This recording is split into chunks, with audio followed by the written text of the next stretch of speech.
Tonight I want to try something very different from what I usually do. Tonight I want to do a response video. What is this about? Now, I do not do debunk videos. I don't like that whole angle of where we try to make each other look bad or make fun of each other. That is counterproductive. Instead, I think this is an opportunity to have a discussion, have some back and forth, questions and answers, and maybe we can start to understand each other and start to, make some real progress towards actual answers. Now, there's one YouTuber that I think seems like she's really interested in finding some truths. And that's what I want. I don't care what the answer is. I mean, I don't have a predetermined idea that the answer must be a certain way. I don't want to get into corners and argue our positions.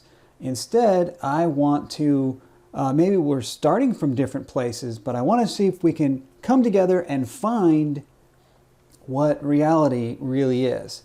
So without further ado, I'm going to play this video. This is Rachie and her thoughts about density and force, and I will be reacting to this in real time. I don't have anything prepared. This is just in real time. Let's try to address anything in here that I agree with. Let's flag those, and let's point out if there's anything that I think needs a deeper look. If there's any questions that Rachie asks, let's see if I have any answers. Okay, so let's watch this. Okay, so I think most people would agree F equals m times a. Mass times acceleration equals force. In order for there to be a force, there must be mass times acceleration. And nothing moves without force, which again is mass times acceleration. I think most people would agree with that. Okay, most people would agree F equals mass times, force equals mass times acceleration. One of the very foundational principles of physics from Isaac Newton. Those are experiments we should be able to do. That's very fundamental. So yes, F equals ma. I love it. A few problems I have. Number one, Neil deGrasse Tyson says, and this is gravity. What is that? Right. We're going to get into arguments about what is gravity and what is not gravity. I think we can agree. The pencil falls. There's some kind of motion. When I let go of it, it's in the downward direction. The word for that traditionally is gravity, but gravity carries with it baggage. People think different things about gravity when you use the word, and so I absolutely understand if we want to maybe set that word aside, or let's see where Rachie goes with this. But just because this happens, does that mean mass attracts mass? Does that mean space-time is bending? I don't see that from this, right? We don't see any of that from a dropping pencil. What we do see and we agree on is that this thing accelerated downward. I think we'll hear Rachie say that it accelerated downward. Certainly it's at zero speed. It gains some speed, right? It gains some speed on the way down, so it must have accelerated. There's some kind of downward acceleration that took place. That's mass times acceleration. So he's saying gravity is a force, mass times acceleration.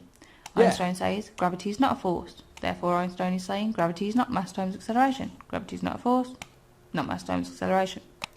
Okay, and very much as predicted, we're going to get into trouble where, and I hate that they do this. Physics fans love to get out there and say gravity's not a force, right? They get out there and they say that. And hey, if there's any physics fans that watch this, stop saying that. You're not helping.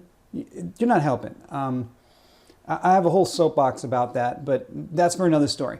For right now, we're watching a video from somebody who understands Newton's laws and understands that this pen accelerated.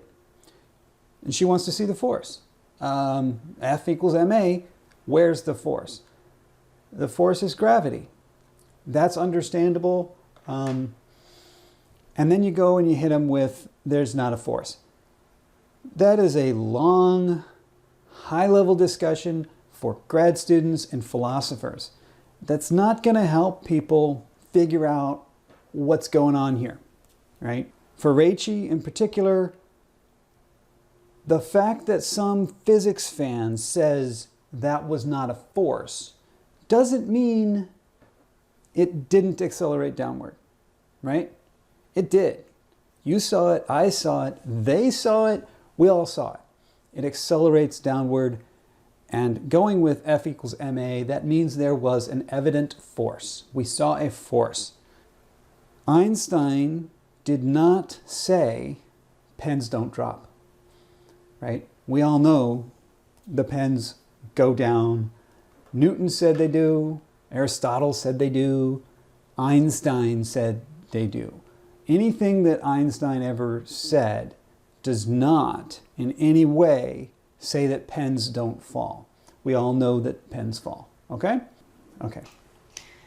Okay, next problem I have. This is a man. He has a dart. The dart has mass. He throws the dart.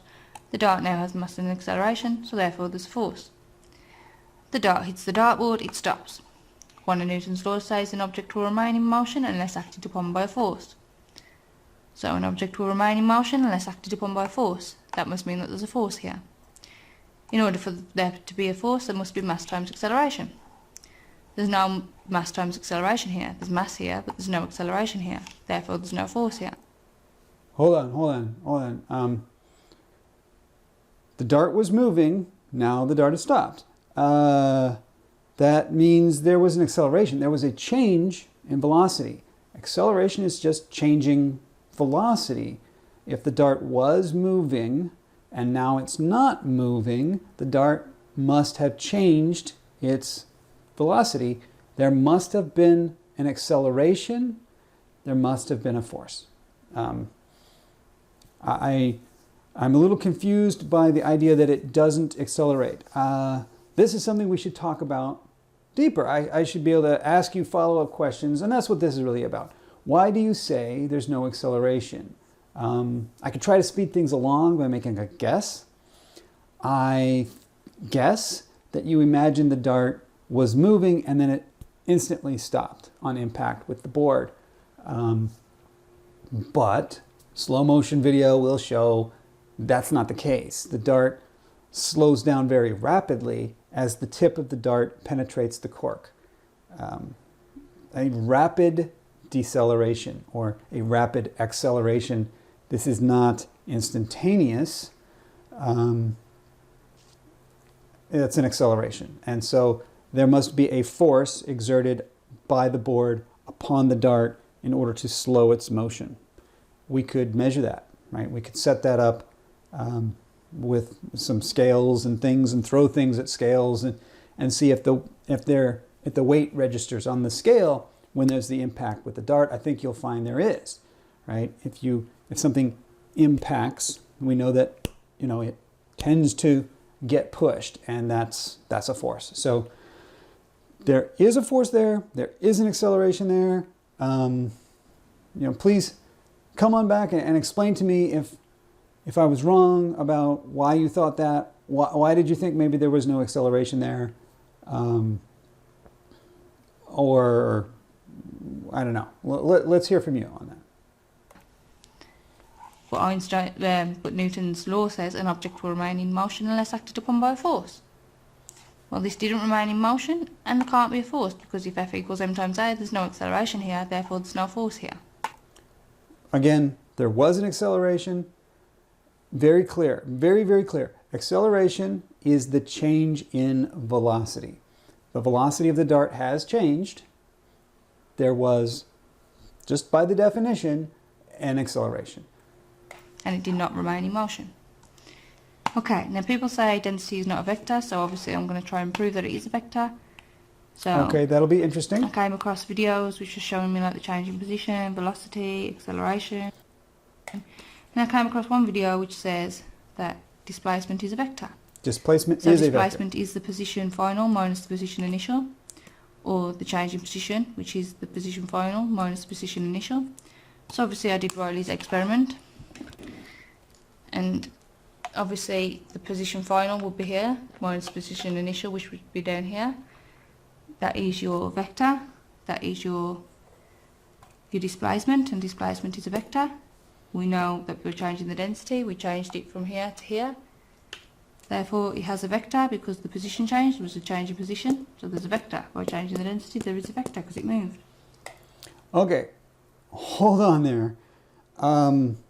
Change in position is a vector.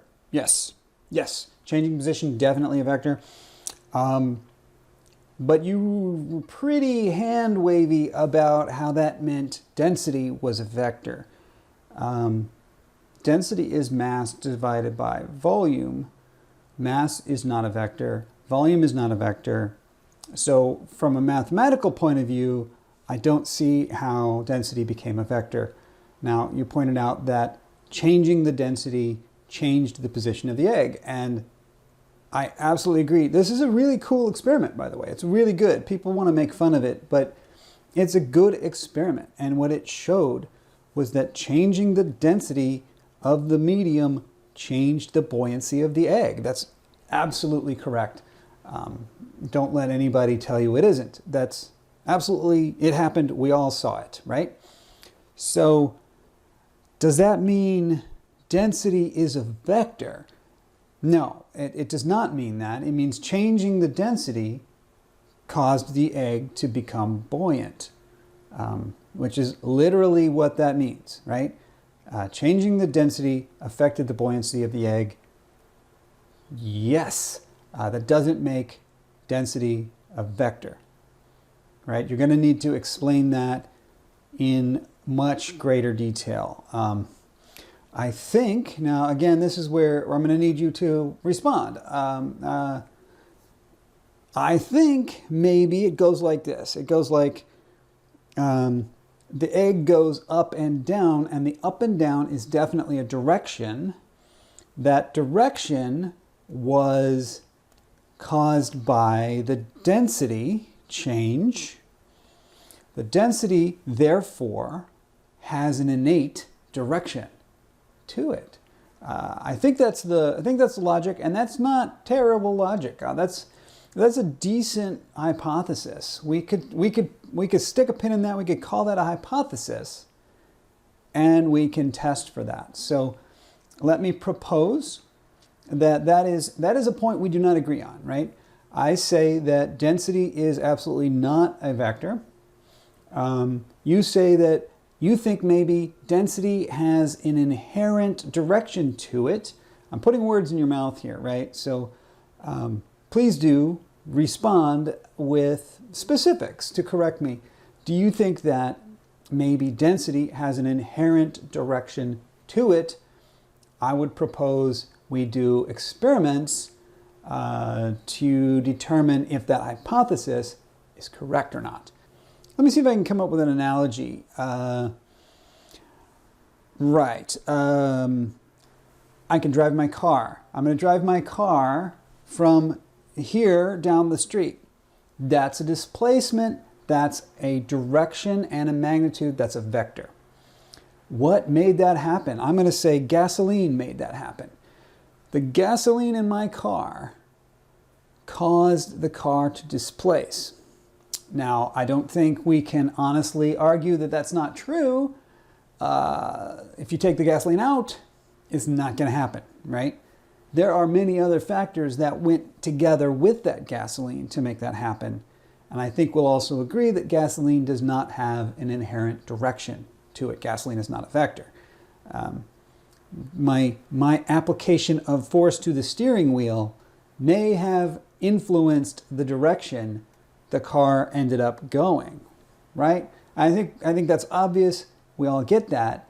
And I think that analogy applies to the egg in that way, where I think that the density change caused the egg to gain some buoyancy, and it went in a particular direction.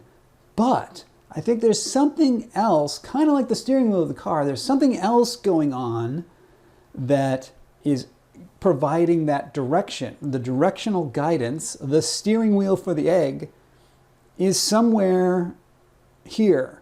And we haven't identified it, we haven't isolated it, but I think it's here. It's there somewhere. Okay. Okay, so if we wanted to calculate change in position, we could do the position final minus the position initial, which again is just the same as displacement, which is a vector.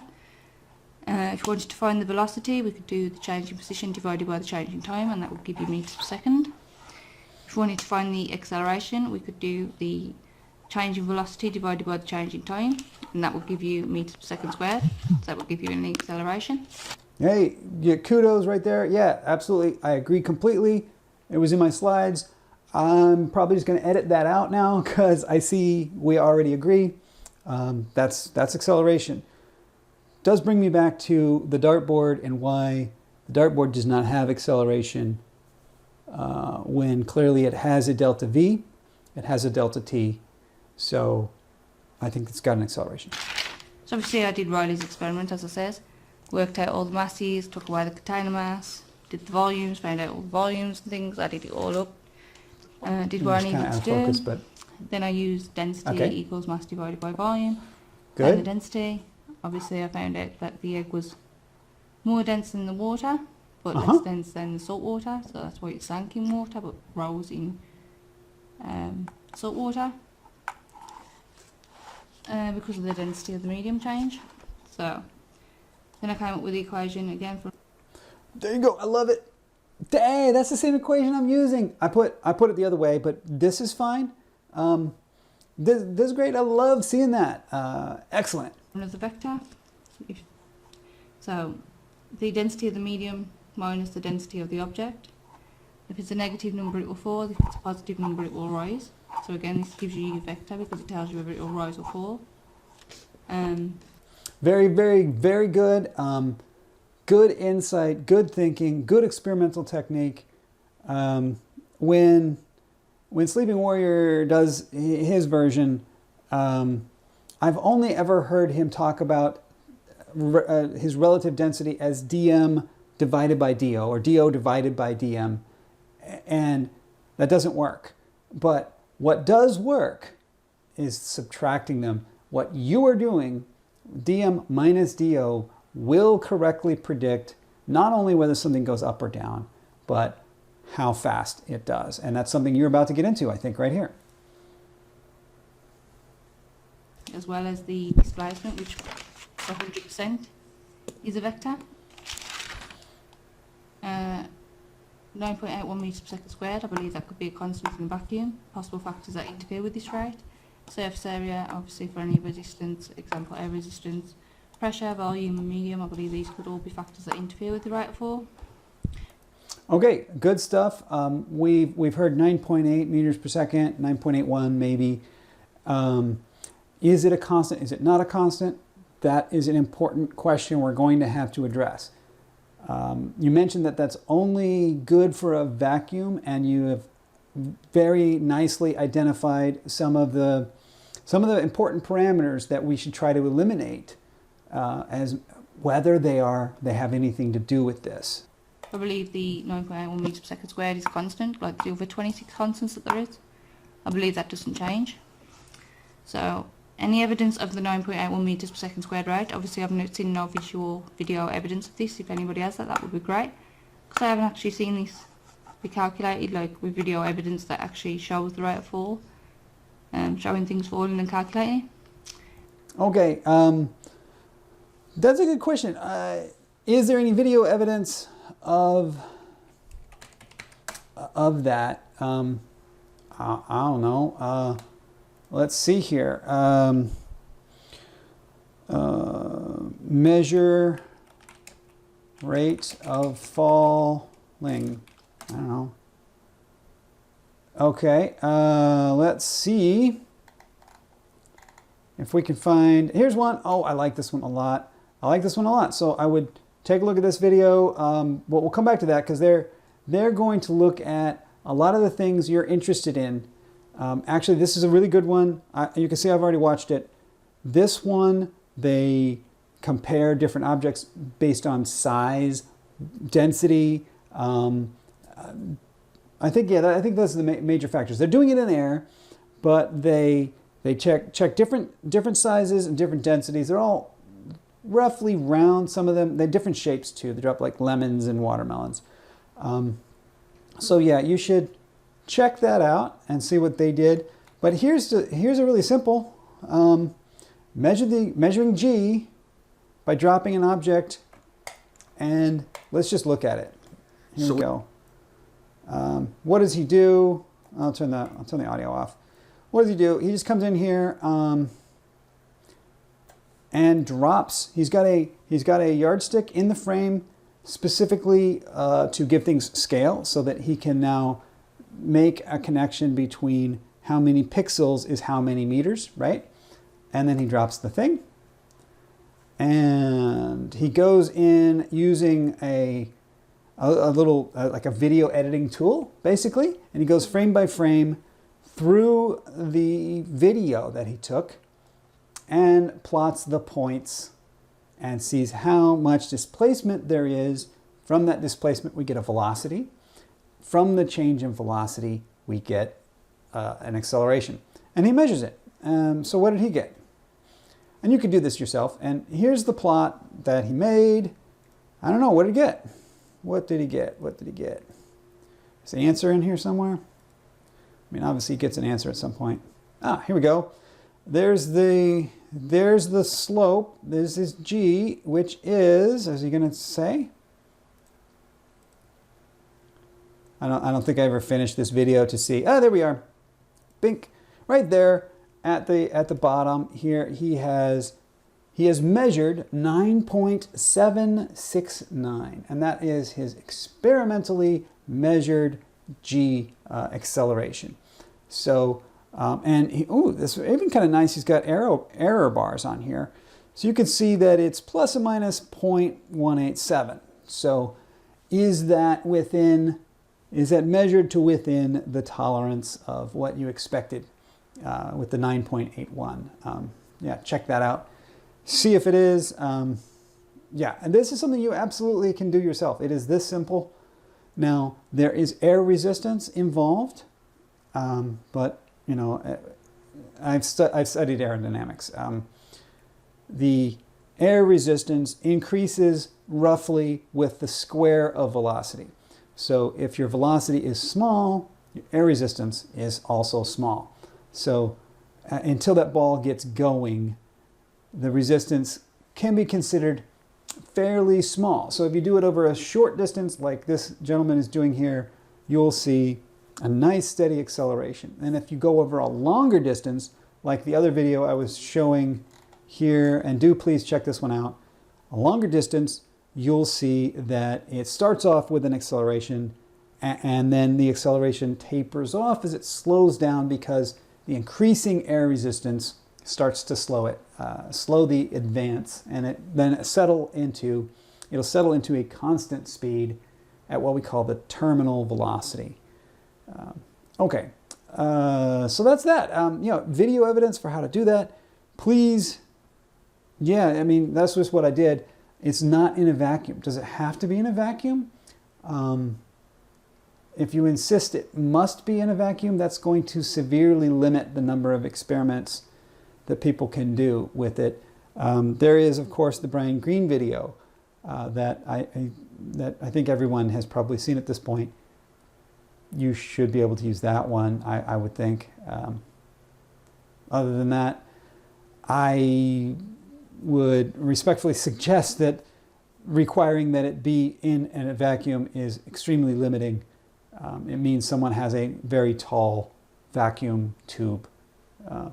Although those are not unheard of. I can think of one person, one YouTuber who's got one right off the top of my head that you could maybe approach and say, hey, could you drop some objects in the tube and see. One thing that, you know, is sort of a tangent at this point, but one thing I feel like people aren't aware of, but we had one in my high school, and this sort of answers it for me. is, let's see here. I'm going to say physics class, feather in vacuum tube. Let's see about that. Yeah, these things. You see this? Here's the Brian Green video. This thing right here, feather and coin in a vacuum. They sell these things. You can just buy these tubes. Here's another one. We had one in my high school. And what do we see? I don't know. Let's just watch one. What we see, here we go, is that when there's air in the tube, the metal ball falls very rapidly, but the feather gently floats down because of air resistance. But if the tube is evacuated, she's gonna evacuate the tube. And now, here we go, boink. And what we see is the feather just, boom, it just falls, right? So that, I think, really helps to answer, is this really true that in a vacuum things really do all fall at the same rate? You know, that wasn't a perfect vacuum, and the tube, maybe the feather is brushing against the sides of the tube, so it's not perfect, but look at that thing fall like a stone. It just, that feather just, boom, it fell down. Pretty convincing that there's something to that. And like I said, we had one of those in my high school physics lab, so we all saw it. You know, I know not everybody has seen everything. You know, schools are different, right? Everybody's school experience is different. If you didn't see that, you missed out. But with YouTube, you can see it. So check that out if you get a chance. Let's get back to your video. Any evidence this rate decreases with altitude? Somebody did send me a video showing weight decreasing with altitude. Okay, any evidence this rate decreases with altitude? That's a really good one, because that's the one, one of the things, one of the linchpins that's going to answer the question of, is Newtonian gravity or Einsteinian gravity really correct, or is there just some uniform, natural, downward bias to these densities? And that would be a really, really strong one, right? If you could go and go to a base of a mountain, weigh something, and then go up to the top of the mountain and weigh it again, what would you find? I asked a friend from San Diego to try it actually this weekend, and he tried it, and you know, he got different numbers, but yeah, it wasn't enough. He only had like 1,500 feet. 1,500 feet, what is that in meters, right? You can do the math.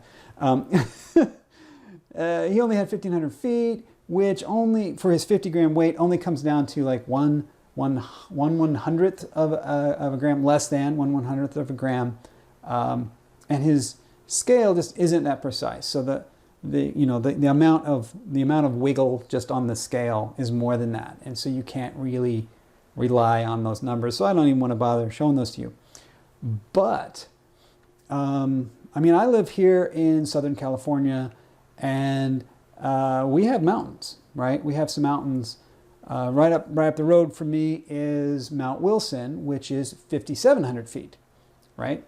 That's significant. And down the way a bit is famous Mount San Jacinto, which if you've ever seen Jay Tolan Media's work, he took pictures of that thing, so that's pretty famous. That's over 10,000 feet. So what could we do is go to the top of the mountain, weigh a weight, go to the base of the mountain, weigh it again, drive down to the beach, weigh it again, you know, see what we get. Yeah, and am I the only one who's ever thought of this? No, people have done this for sure. It isn't that hard if you happen to live near a mountain. I'm not sure where you live, but based on your accent, I'm guessing you don't live near a mountain. But if you're up for a little travel, this is a good excuse. Go do some travel. If you're willing to accept that evidence and what it means, then maybe we should look into doing that experiment. I think that's a really good idea. There's a few problems with that video. I'll have to do a video on that to show you what I mean, because that kind of debunks what they say. But yeah, thank you for listening. Take care and stay safe. So yeah, that's a great excuse for a vacation. Head on out to the big island of Hawaii and start at the beach, measure your weight, drive on up to Mauna Kea, measure it again, measure a couple times along the way, and see how that goes.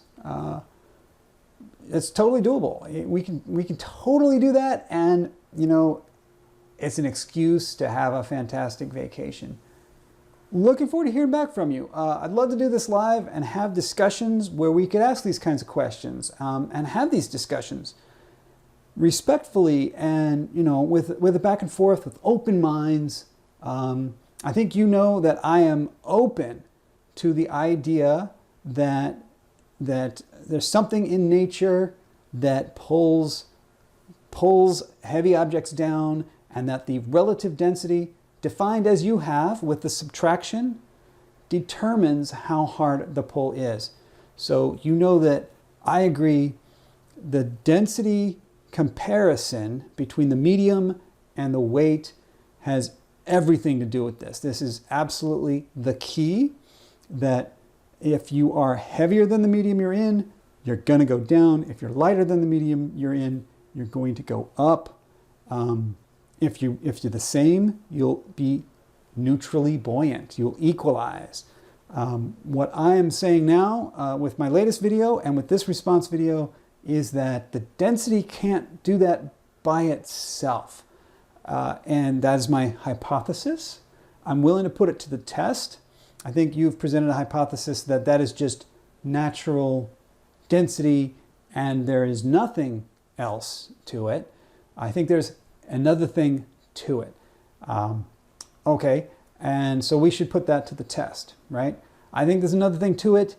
I'm willing to completely grant you that other thing has not been proven by us to be Newtonian gravity, at least not yet, right? So we should stay open-minded about the fact that there is something that wants those weights to go down. Mother Nature wants those weights to go down. We can measure how hard that pull is. We can measure the direction of that. We know that that is real, but by doing one of these other further experiments, we can try to eliminate what the parameters are that guide what Mother Nature is doing. So yeah, get back to me. Looking forward to it. Okay.